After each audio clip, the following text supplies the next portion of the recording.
Qonunchilik palataning navbatdagi majlisida jazoni o'tash muddatidan ilgari shartli ozod qilingan shaxslar ustidan nazorat qilish mexanizmlarini takomillashtirishga qaratilgan qonun loyihasi birinchi o'qishda ko'rib chiqildi. Ushbu qonun loyihasi samarali probatsiya nazoratini tashkil qilishni takomillashtirishga qaratilgan.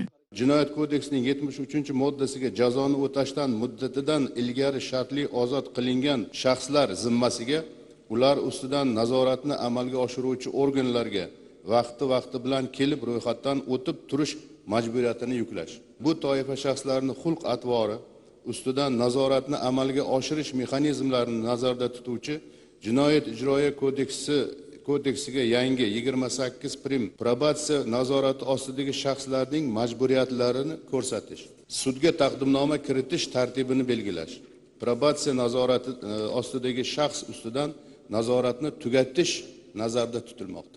Mazkur hujjatni ishlab chiqishda esa AQSh, Singapur, Fransiya, Moldova hamda MDH davlatlarining tajribalari o'rganildi. Qonun loyihasining qabul qilinishi probatsiya tizimining huquqiy asoslarini yanada mustahkamlashi, uning faoliyatini amalda samarali tashkil etish imkonini yaratadi. Qonun qabul qilinishi avvalo qabul qilingan qonunlarni aniq ishlash mexanizmini belgilab beradi.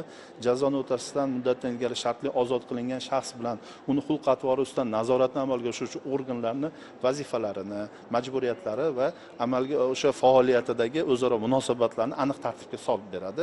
Bu narsa ertaga o'sha jazoni jinoyat sodir etish yo'liga o'tgan, lekin o'zini tuzalish yo'liga qaytgan shaxslarni xulqini o'sha tarbiyalash, ularda qonunga itoatkorlik ruhini shakllantirishda muhim ahamiyatga ega bo'ladi. Muhokamalardan so'ng qonun loyihasi birinchi o'qishda qabul qilindi. Majlisda shuningdek O'zbekiston Respublikasi bilan Vengriya o'rtasida ushlab berish to'g'risidagi shartnomani ratifikatsiya qilish haqidagi qonun loyihasi ko'rib chiqildi. Shartnoma kuchga kirishi natijasida O'zbekiston va Vengriya huquqni muhofaza qiluvchi organlari o'rtasida jinoyat ishlarini tergov qilish va sudda ko'rish samaradorligi oshadi. Shuningdek, jinoyat sodir etgan shaxslarning jazodan qochib qutulishiga yo'l qo'ymaslik, ya'ni javobgarlikning muqarrarligi prinsipi ta'minlanadi. Qonun loyihasi deputatlar tomonidan qabul qilindi va Senatga yuborildi.